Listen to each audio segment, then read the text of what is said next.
Pictures hold power.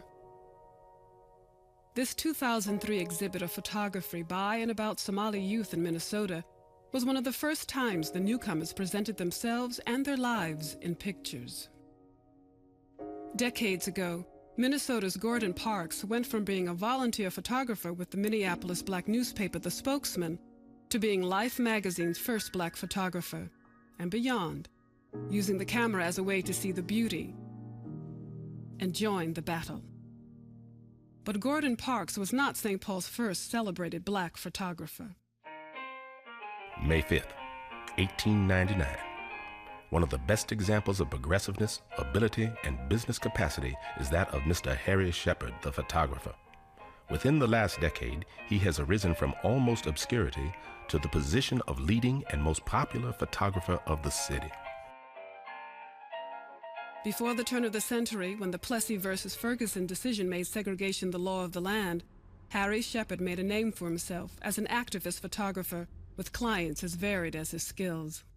Well, in the 1880s and 90s, there were about 30 other studios just in St. Paul that he was competing with. So it was a very competitive business. His business was right near 7th and Wabasha, the heart of the business community. He wasn't off somewhere on a side street. He was really on Main Street. Harry Shepard's pictures are worth 1,000 words about Minnesota's people and its past. This elegant portrait of two elegant women belies their dramatic story. Snana, wife of Chief Good Thunder, and Mary Schwant Schmidt were girls during the Dakota Uprising of 1862. Mary was captured, her life threatened by a black outlaw named Godfrey, who fought with the Dakota. But a young Snana helped Mary make it out of the uprising alive. So he posed them in his studio, and it's a very touching photograph.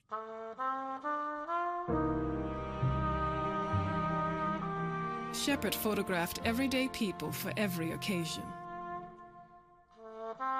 His artistry earned the ultimate praise in Minnesota, a State Fair gold medal. He won 2 gold medals at the Minnesota State Fair, 1891 and 1892. Photographers would compete to win these gold medals at the State Fair, and then they would emboss them on their cabinet views to show that they'd actually won. With the gold medal adorning his prints, Shepard's lens focused in on the state's who's who, including political gadfly Ignatius Donnelly, and even the entire 1903 state legislature. But Shepard's crossover clientele came at a cost. Some in the black community grumbled that he gave preference to white customers. John Quincy Adams, editor of The Appeal, leapt to Shepard's defense. Some malicious people have started a rumor that colored people are not given as much attention as other patrons, which is a base fabrication springing from the hearts of that class of people who cannot bear to see other people prosper. He never didn't advertise himself as being African American. It was clear that he was part of the African American community, and it was brave to do that.